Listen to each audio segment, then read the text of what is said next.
আসসালামু আলাইকুম প্রিয় বন্ধুরা।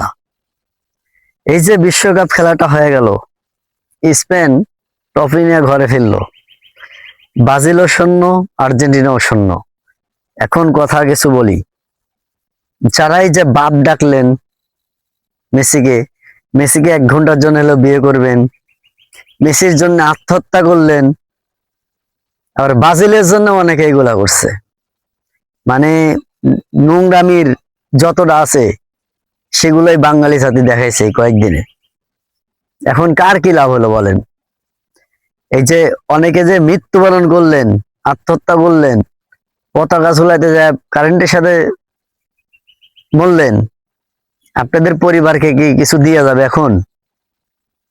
আর এই যে মারামারি ঝগড়াঝাটি তো আছেই, কান্নাকাটি তো আছেই। এখন বলেন লাভ কি হলো? নোংরামির একটা সীমা থাকে। বাঙালি জাতি নোংরামির হেড। কিছু কিছু মহিলারা তো একবারে বেয়াদব, মেসিক স্বামীও বানালাইছে। এগুলো ছাড়েন, তাহলে একদিন সব ঠিক হয়ে যাবে। খেলা দেখা দিছে স্পেন, পায়ে যতক্ষণ বল ছিল পাগল বানাইছে আর সেই মেসি বাহিনীক।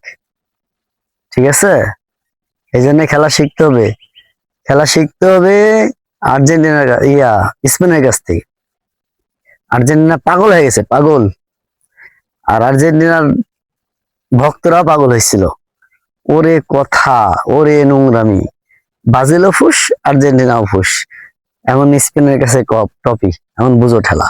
এখন কান্দো, ওরে কান্নাকাটি। কাল থেকে দেখতেছি কান্নাকাটি শেষ হচ্ছে না কার জন্য।